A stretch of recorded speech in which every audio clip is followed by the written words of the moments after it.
देखने वाले all pair shortest path problem. अब basically all pair shortest path problem हमारी होती क्या है, इसके अंदर क्या लिखा हुआ है, the all pair shortest path problem is use to find the shortest path between every pair of vertices in a graph.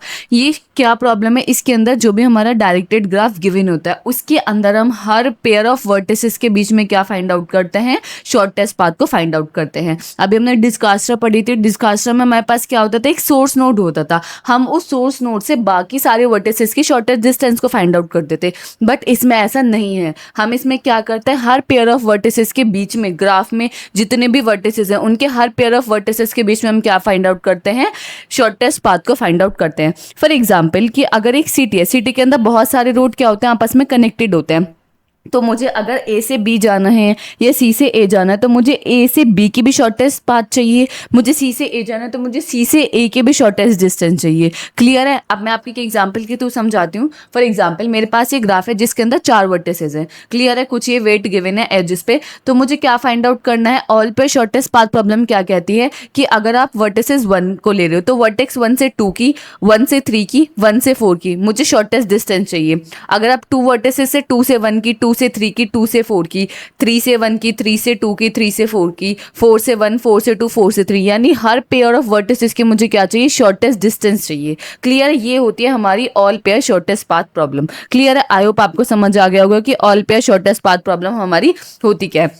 अब इसके मेथड्स हैं जिसकी हेल्प से हम ये सॉल्व करते हैं all pair shortest path problem. अब वो हमारी है क्या, उसमें हम एक एल्गोरिथम यूज करते हैं जो कि हमारी होती है फ्लूड वार्शल एल्गोरिथम। फ्लूड वार्शल एल्गोरिथम काफी इंपॉर्टेंट है, यहाँ से AQ2 में लगातार 2 बार क्वेश्चन पूछा गया है। अब वो जो क्वेश्चन पूछे गए सबसे पहले हम वो देख लेते हैं। AQ2 2024-25 में आपका क्वेश्चन पूछा गया था, write Floyd and Warshall algorithm to find all pair shortest path in a graph, discuss it time complexity. आपको फ्लूड वार्शल एल्गोरिथम्स की क्या बतानी थी, एल्गोरिथम लिखनी थी और आपको ये समझाना था ये होता क्या है, और आपको एक एग्जाम्पल के थ्रू बताना था कि किस तरीके से हम ग्राफ के अंदर से हर पेयर ऑफ वर्टिसेस के बीच में शॉर्टेस्ट पाथ को फाइंड आउट करते हैं, और उसकी टाइम कॉम्प्लेक्सिटी को डिस्कस करना था। डिस्कस करने का मतलब क्या है कि आपको स्पेस और टाइम कॉम्प्लेक्सिटी बतानी थी किसकी क्या क्या होती है। क्लियर है।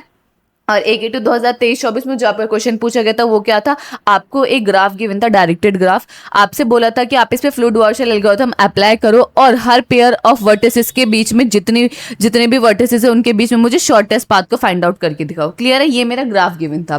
ग्राफ के अंदर मेरी कितनी वर्टिसेस हैं, ABCDE, यानी मेरे पास 5 वर्टिसेस है, तो मुझे 5 वर्टिसेस के बीच में, हर पेयर ऑफ वर्टिसेस के बीच में मुझे शॉर्टेस्ट पाथ को फाइंड आउट करना है। अब इसका जो वर्किंग प्रोसेस है वो किस तरीके से, वो मैं आपको बताती हूँ। सबसे पहले हम इसमें मैट्रिक्स का यूज करते हैं। इसमें हम क्या बनाते हैं, मैट्रिक्स बनाते हैं। सबसे पहले हम D0 मैट्रिक्स बनाएंगे, जितने भी वर्टिसेस हैं उनको हम रो और कॉलम वाइज ऐसे लिख देंगे, रो वाइज और कॉलम वाइज। कितने, ABCDE, ABCDE, जितने वर्टिसेस हैं उतने ही हमारी मैट्रिक्स बनेगी, यानी 5x5 मैट्रिक्स बनेगी। क्यों, क्योंकि हमारे 5 ही वर्टिसेस हैं। अगर 4 होते तो 4x4 मैट्रिक्स बनती, 3 होते तो 3x3 मैट्रिक्स हमारी बनती। अब सबसे पहले हम डायगनली देखेंगे, A से A, B से B, C से C, D से D, E से E के डिस्टेंस क्या है। अगर आप देखोगे इस ग्राफ के अंदर A से A, B से B, C से D, C से C, D से D, E से E, कहीं पे भी सेल्फ लूप नहीं है। सेल्फ लूप का मतलब क्या है, इस तरीके से अगर कहीं पे भी सेल्फ लूप होता तो डिस्टेंस उसकी 0 नहीं होती। बट अगर आप इसमें देखोगे कि तो 5 वर्टिसेस के पास कोई भी सेल्फ लूप नहीं है, तो इसका मतलब A से A, B से B, C से C, D से D, E से E मेरा क्या हो जाएगा, 0 हो जाएगा। यानी जो मेरे डायगोनल एलिमेंट है वो क्या हो जाएंगे, मेरे 0 हो जाएंगे। क्यों, क्योंकि ग्राफ के अंदर सेल्फ लूप प्रेजेंट है ही नहीं। क्लियर है। अब मुझे अब पहले मुझे इस पूरे जो मैट्रिक्स है D0 को मुझे कंप्यूट करना है। किस तरीके से करूंगी, इस ग्राफ की हेल्प से। मैं देखूंगी A से B जाने का कोई डायरेक्ट रास्ता है, यस। A से B मेरी एक एज जा रही है जिसका वेट कितना है, 3, तो मैं क्या लिख दूंगी यहाँ 3। A से C को ये डायरेक्टेड है, यस। A से C क्या है, उसका वेट 8। A से D की बात करें, A से D आप देखोगे तो डायरेक्टेड नहीं है। A से D आप ऐसे जा सकते हो, A से E फिर E से D, ऐसे तो आप जा सकते हो। बट अगर मैं कहूँ A से D, क्या कोई डायरेक्ट रास्ता है या डायरेक्टेड आपकी एज है उससे कनेक्टेड नहीं। जहाँ पे भी आपकी कोई भी डायरेक्ट एज कनेक्ट नहीं है तो वहाँ आप क्या लिखोगे, इनफाइनाइट। क्लियर है। A से E देखोगे तो यस, A से E तो डायरेक्टेड है, वो क्या है हमारी -4। बी की बात करते हैं, B से A, अब B पे आ गए, B से A हम जा सकते हैं नहीं, डायरेक्टेड एज कोई भी नहीं है, तो यहाँ हम क्या लिखेंगे, इनफाइनाइट। क्लियर है। B से C की बात करेंगे, B से C बी से सी हमारी कोई डायरेक्ट एज है नहीं है, तो यहाँ हम क्या लिखेंगे, इनफाइनाइट। बी से डी की बात करें तो बी से डी यस है, क्या है उसका वेट 1, तो यहाँ क्या लिख देंगे 1। बी से ई की बात करें तो वो क्या आएगा हमारा 7। क्लियर है। इसी तरीके से सी से ए की बात करेंगे, सी से ए हम डायरेक्टेड जा सकते हैं, नो, तो क्या होगा इनफाइनाइट। सी से बी की बात करें, सी से बी नहीं, सी से बी हमारा कोई डायरेक्टेड है, यस है, सी से बी क्या है 4, तो यहाँ आप क्या लिख दोगे 4। सी से डी की बात करें, सी से डी नहीं, सी से डी नहीं जा सकते आप, तो क्या लिख दोगे यहाँ इनफाइनाइट। सी से ई की बात करें, सी से ई कोई डायरेक्टेड है, नो, तो यहाँ क्या आ जाएगा इनफाइनाइट। इसी तरीके से डी से ए के लिए चेक करेंगे, डी से ए यस, डी से ए ये डायरेक्ट एज जा रही है जिसका वेट क्या है 2, तो यहाँ क्या लिख देंगे 2। डी से बी की बात करेंगे, डी से बी कोई डायरेक्टेड है, नो, तो क्या लिख देंगे इनफाइनाइट। डी से सी की बात करेंगे, डी से सी यस है, डी से सी डायरेक्टेड है, क्या है -5, तो यहाँ क्या लिख देंगे आप -5। डी से ई के लिए बात करेंगे, डी से ई कोई डायरेक्टेड है, नो, नहीं है, तो क्या कर देंगे इनफाइनाइट। इसी तरीके से ई के लिए चेक करेंगे, ई से ए के लिए चेक करेंगे, क्या ई से ए कोई डायरेक्टेड एज है, नहीं है, तो यहाँ क्या लिख देंगे इनफाइनाइट। ई से बी जाने का कोई डायरेक्ट रास्ता है, नो, कोई भी नहीं है, तो क्या लिख देंगे इनफाइनाइट। ई से सी हम डायरेक्टेड जा सकते हैं, नो, नहीं जा सकते। ई से डी जा सकते हैं, यस, वो क्या है 6, यानी यहाँ पे भी इनफाइनाइट, यहाँ जाएगा हमारा 6। तो ये हमारा पहला मैट्रिक्स बन गया जिसको हम बोलते हैं D0। तो वो आपको किस तरीके से बनाना है समझ आ गया। आपको सिर्फ और सिर्फ जो भी आपका ग्राफ है उसको देखकर, जहाँ पे भी आपकी डायरेक्ट एज है उसमें तो कोई दिक्कत नहीं है, वहाँ तो आप एज का जो वेट है वो लिख दो। बट अगर दो पेयर ऑफ वर्टिसेस के बीच में हमारा डायरेक्ट रास्ता नहीं है, डायरेक्ट एज नहीं है, तो हम वहाँ क्या लिखते हैं, वहाँ लिखते हैं हम इनफाइनाइट। क्लियर है, ये आपका पहला स्टेप होता है। ठीक है, अगर हम देखें तो हमने क्या मैट्रिक्स सही बनाया, यस, हमारा जो मैट्रिक्स है वो सही बना है, जैसे आप नोट्स में देख सकते हो, तो D0 हमारा बना हुआ है। अब हमें मैट्रिक्स जो है कितने बनाने हैं, वो हमें बनाने होते हैं। आपके पास कितने 5 वर्टिसेस है, तो हमें D0, D1, D2, D3, D4 और D5, यानी हमें 6 मैट्रिक्स बनाने होंगे। उसके बाद हमें फाइनल आंसर मिलेगा। उसके बाद हमें हर पेयर ऑफ वर्टिसेस के बीच में क्या मिलेगा, शॉर्टेस्ट पाथ हमें मिल जाएगा। क्लियर है। अगर हमारे पास 4 वर्टिसेस होते तो D0 से D4 तक मैट्रिक्स बनाते, 3 होते तो D0 से D3 तक, यानी अगर आपके पास n वर्टिसेस हैं तो आप n+1 क्या बनाओगे, n+1 मैट्रिक्स बनाओगे। क्यों? क्योंकि D0 हमें इनिशियली बनाना पड़ता है। समझ आ गया। अब हमें क्या है, D1 बनाना है। अब बहुत ध्यान से देखो कि किस तरीके से करना है। मैं आपको 1-2 मैट्रिक्स बना के दिखा देती हूँ, उसके बाद आपको समझ आ जाएगा। D1 की बात करते हैं तो पहले हम मैट्रिक्स बना लेंगे ABCDE। यहाँ हम वर्टिसेस लिख देंगे, यहाँ पे भी क्या लिख देंगे ABCDE। ठीक है, ये 5x5 का वर्टिसेस है।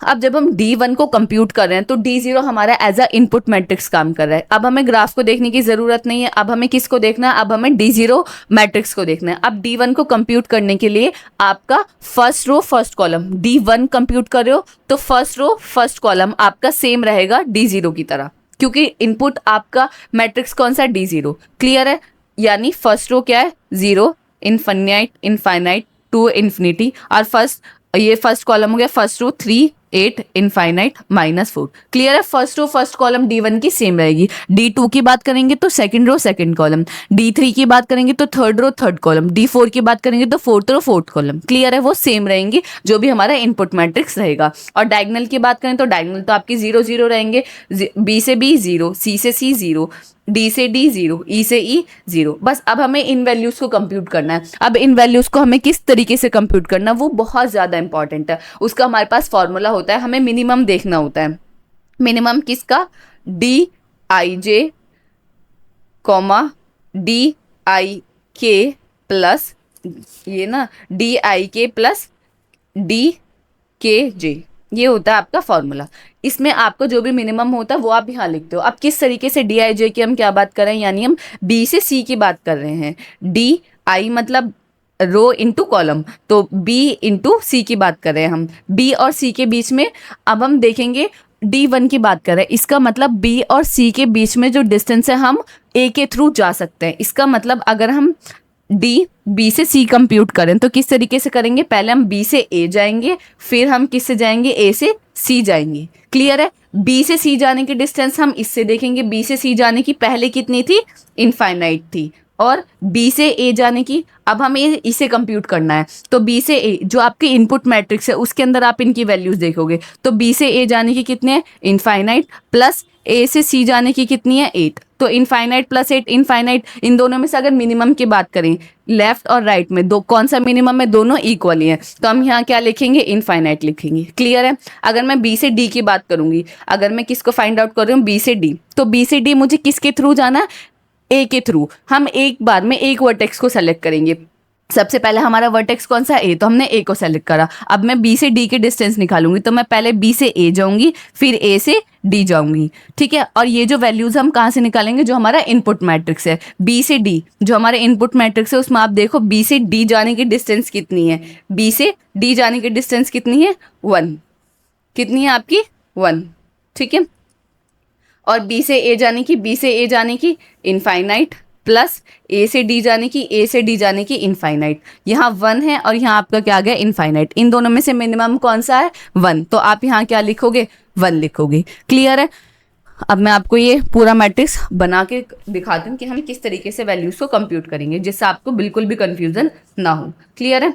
अब हम किसको फाइंड कर रहे हैं, बी से ई के लिए फाइंड कर रहे हैं, बी से ई के लिए फाइंड कर रहे हैं। तो हम कौन सा वर्टेक्स यूज कर सकते हैं, ए। तो हम क्या जाएंगे, पहले बी से ए जाएंगे, प्लस ए से ई जाएंगे। अब इनपुट मैट्रिक्स क्या है हमारी, D0। D0 के अंदर हम चेक करेंगे बी से ई, बी से ई क्या है आपकी वैल्यू 7, और बी से ए कितनी है, इनफाइनाइट, प्लस ए से ई कितनी है, -4।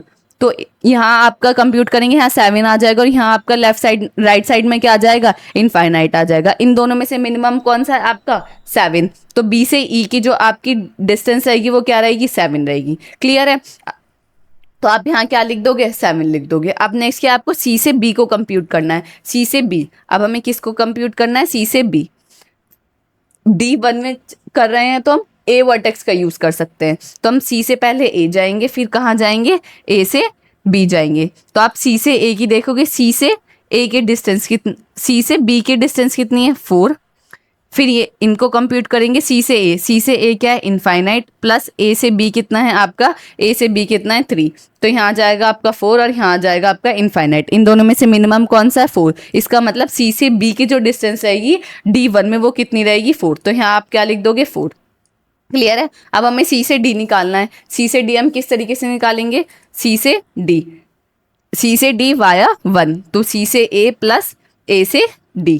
क्लियर है। सी से डी देखिए आप, D0 में, D0 ये तो रहा, सी से डी, सी से डी, सी से डी इनफाइनाइट इक्वल टू सी से ए देखोगे, सी से ए ये इनफाइनाइट, और ए से डी वो भी इनफाइनाइट, यानी दोनों तरफ इन्फिनिटी इन्फिनिटी आ रहा है। तो यहाँ क्या आएगा हमारी डिस्टेंस, इनफाइनाइट। सी से ई की बात करेंगे, सी से ई की बात करेंगे वाया 1। तो हम क्या करेंगे, पहले सी से ए जाएंगे, फिर ए से ई जाएंगे। सी से ई जाएंगे तो उसकी डिस्टेंस कितनी रहने वाली है, सी से ई के डिस्टेंस रहने वाले इनफाइनाइट, इज इक्वल्स टू सी से ए की देखेंगे, सी से ए इनफाइनाइट प्लस ए से ई -4। तो आपका क्या आ जाएगा, यहाँ पे भी इनफाइनाइट, लेफ्ट भी राइट भी। तो इन दोनों में से मिनिमम कौन सा है, इनफाइनाइट। तो यहाँ क्या आ जाएगा हमारा, इनफाइनाइट। क्लियर है। अब नेक्स्ट क्या है हमारा, डी से बी के डिस्टेंस फाइंड आउट करेंगे, डी से बी की, डी से बी वाया ए। तो डी से ए जाएंगे पहले, फिर ए से बी जाएंगे। तो डी से बी जाने की डिस्टेंस हमारी क्या है, डी से बी जाने की क्या है, इनफाइनाइट। और डी से ए जाने की, डी से ए जाने की क्या है आपकी 2, प्लस ए से बी जाने की क्या है आपकी 3। ये था आपका इनफाइनाइट, और 3 + 2 5। तो इन दोनों में से मिनिमम कौन सा है, 5। तो डी से बी की आपकी डिस्टेंस क्या आ जाएगी, 5 आ जाएगी। तो यहाँ क्या लिखोगे आप, 5। डी से सी की निकालोगे, डी से सी वाया 1। तो आप डी से पहले ए जाओगे, फिर ए से सी जाओगे। तो डी से सी जाने की पहले कितनी थी, डी से सी जाने की कितनी थी, -5 इज इक्वल्स टू, डी से ए निकालोगे, डी से ए निकालोगे तो आएगी 2, प्लस ए से सी निकालोगे वो आएगी 8। तो ये आएगी -5 और ये आएगी 8, 9, 10। तो मिनिमम कौन सा है आपका, -5। तो आपकी यहाँ डिस्टेंस कौन सी आ जाएगी, -5। इसी तरीके से डी से ई कंप्यूट करोगे, डी से ई करोगे वाया 1। तो आप पहले डी से ए जाओगे, प्लस फिर ए से ई जाओगे। डी से ई जाने की डिस्टेंस कितनी है, डी से ई जाने की कितनी है हमारी, इनफाइनाइट। डी से ए 2, प्लस ए से ई जाने की -4। तो यहाँ आपकी इनफाइनाइट आ जाएगी और यहाँ क्या आ जाएगी -2। इन दोनों में से मिनिमम कौन सा है आपका -2, तो ये हमारी डिस्टेंस D से E कितनी हो जाएगी -2। क्लियर है। इसी तरीके से आप E से B की कंप्यूट कर सकते हो। E से B की करोगे तो किस तरीके से करोगे, वाया 1, पहले E से A जाओगे फिर A से B जाओगे। E से B की आप यहाँ देखोगे कौन से इनफाइनाइट, फिर E से A की यहाँ देखोगे इनफाइनाइट प्लस A से B कितनी है 0, फिर इन दोनों में से जो मिनिमम होगा वो हो जाएगी हमारी E से B की डिस्टेंस। क्लियर है। आई होप आपको समझ आ गया होगा कि हमने कैसे बनाया। जैसे आप देखोगे कि हमने अभी तक वैल्यूज सारी ठीक कंप्यूट की है। यस, अभी तक हमने जितनी भी वैल्यूज करी हैं एकदम करेक्ट कंप्यूट की हैं। अगर आप यहाँ देखोगे तो यह हमारी D0 मैट्रिक्स कंप्लीट हो जाएगी। क्लियर है। मैंने D1 मैट्रिक्स हमारी कंप्लीट हो जाएगी। D0 बता दिया मैंने आपको, D1 बता दिया। अब आप मुझे बताओ अगर हम D2 मैट्रिक्स फाइंड आउट करेंगे तो वो हम किस तरीके से करेंगे। जब हम D2 मैट्रिक्स बनाएंगे तो हम क्या करेंगे, यहाँ A B C D E, ठीक है, फिर यहाँ A B C D E, फिर आप पे क्या रहेगा, सेकंड रो सेकंड कॉलम आपकी सेम रहेगी। अब इनपुट मैट्रिक्स हमारा कौन सा हो जाएगा, D2 की बात कर रहे हैं। D2 जब हम फाइंड आउट करेंगे तो D1 हमारा क्या रहेगा, इनपुट मैट्रिक्स रहेगा। अगर आप D3 कंप्यूट करोगे तो इनपुट मैट्रिक्स आपका कौन सा रहेगा, D2 रहेगा। अगर आप D5 कंप्यूट करो तो इनपुट मैट्रिक्स कौन सा रहेगा आपका, D4 रहेगा। क्लियर है। D2 की बात करें तो यानी सेकंड रो सेकंड कॉलम आपके क्या रहेंगे, सेम रहेंगे, और इनपुट मैट्रिक्स क्या है हमारी, D1, यानी सेकंड रो सेकंड कॉलम और सेकंड रो क्या है, इनफाइनाइट 0, इनफाइनाइट 1 और 7, और डायगोनल्स वैल्यू क्या है आपकी, 0 है, C से C, D से D और E से E। बस आपको ये वैल्यूज कंप्यूट करनी है। अब D2 पे आ गए हैं। अब हमने A वर्टेक्स को विजिट कर लिया है। अब हम दूसरा जो पाथ फाइंड आउट करेंगे वो किसके थ्रू करेंगे, वाया B। ठीक है। अब हम जैसे A से C फाइंड आउट करेंगे तो A से C आप कैसे फाइंड आउट करोगे, वाया B। तो पहले आप A से B जाओगे, फिर प्लस B से C जाओगे। इन दोनों में से जो मिनिमम डिस्टेंस होगी वो आप यहाँ लिख दोगे। क्लियर है। इसी तरीके से ये आप D2 करोगे। अगर मैं D3 की बात करती हूँ तो D3 में आप क्या करोगे, A B C D E, मैं आपको बता देती हूँ पूरा, A B C D E। ठीक है। अब इसमें क्या रहेगा आपका, third row third column same रहेंगे, डायगोनल्स की वैल्यूज आपकी सारी 0 रहेंगी। अगर आप A से B कंप्यूट कर रहे हो तो D3 में आपका पहले बात इनपुट मैट्रिक्स कौन सा रहेगा, D2 रहेगा। और जब आप A से B कंप्यूट करोगे, अब थर्ड आपका वर्टेक्स कौन सा है, C। तो आप इसमें जो वैल्यूज कंप्यूट करोगे वाया C करोगे। तो पहले आप A से C जाओगे प्लस C से B जाओगे, फिर इन दोनों में से जो भी मिनिमम होगी वो आप यहाँ लिख दोगे। क्लियर है। इसी तरीके से आप D4 को कंप्यूट करोगे। D4 में आपके फोर्थ कॉलम सेम रहेंगे। अब आप कौन सा किसके थ्रू जाओगे, A के थ्रू चलेगा, B के थ्रू चलेगा, C के थ्रू चलेगा, आप किसके थ्रू जाओगे, वाया D। अगर आप फॉर एग्जांपल अगर आप A से B कंप्यूट कर रहे हो तो कैसे करोगे, पहले आप A से D जाओगे, फिर D से B जाओगे, फिर इन दोनों में से जो भी मिनिमम होगा वो आप लिख दोगे। क्लियर है। इसी तरीके से आप D5 को कंप्यूट करोगे। D5 को आप किस तरीके से कंप्यूट करोगे, fifth row fifth column same रहेंगे, डायगोनल वैल्यू सारी 0 रहेंगी। D5 में अगर आप A से B को कंप्यूट कर रहे हो तो कैसे करोगे, A हो गया, B हो गया, C हो गया, D हो गया, फिफ्थ वर्टेक्स कौन सा है आपका, E। तो अब हम क्या करेंगे, डिस्टेंस फाइंड आउट करेंगे वाया E। तो हम कैसे करेंगे, A से E जाएंगे प्लस E से B जाएंगे, जो भी मिनिमम होगी उसको हम लिख देंगे। क्लियर है।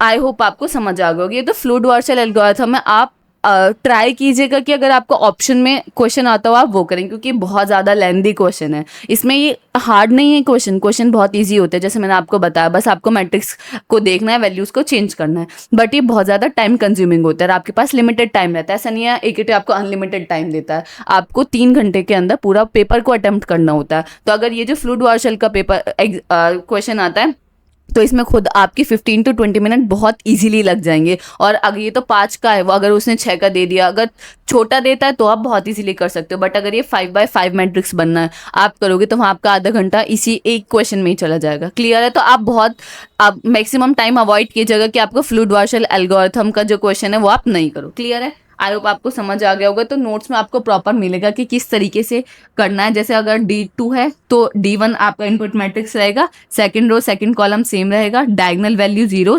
A से अगर आप C फाइंड आउट कर रहे हो, फॉर एग्जाम्पल A से आप D फाइंड आउट कर रहे हो वाया B, तो ए से बी जाओगे, फिर बी से डी जाओगे, इन दोनों में से जो भी मिनिमम होगी वो आपकी डिस्टेंस हो जाएगी। क्लियर है? यहाँ आपको प्रॉपर नोट्स के अंदर मिल जाएगा और जो आपका फाइनल मैट्रिक्स बन के आएगा वो आपका ये आएगा। तो इसका मतलब क्या है कि ए से बी जाने की मिनिमम डिस्टेंस कितनी है 1, ए से सी जाने की -3, ए से डी जाने की 2, ए से ई जाने की 4, यानी एक वर्टेक्स से सारे वर्टेक्स की मुझे डिस्टेंस पता चल गई। ऑल पेयर्स के बीच में जो भी जितने भी वर्टेक्सेस हैं, हर पेयर्स के बीच में मुझे मिनिमम डिस्टेंस या शॉर्टेस्ट पाथ मुझे फाइंड आउट करके दे दिया है। किसने? फ्लूइड-वार्शल एल्गोरिथम में। आई होप आपको समझ आ गया होगा। तो ये क्वेश्चन आपको इस तरीके से अटेम्प्ट करना था। ठीक है, मैंने आपको वर्किंग प्रोसेस समझा दिया। आई होप आपको क्लियर होगा। तो एक बार ये क्वेश्चन आप खुद से करके देखिएगा। बाकी नोट्स में आपको सब चीज़ें प्रॉपर मिल जाएंगी।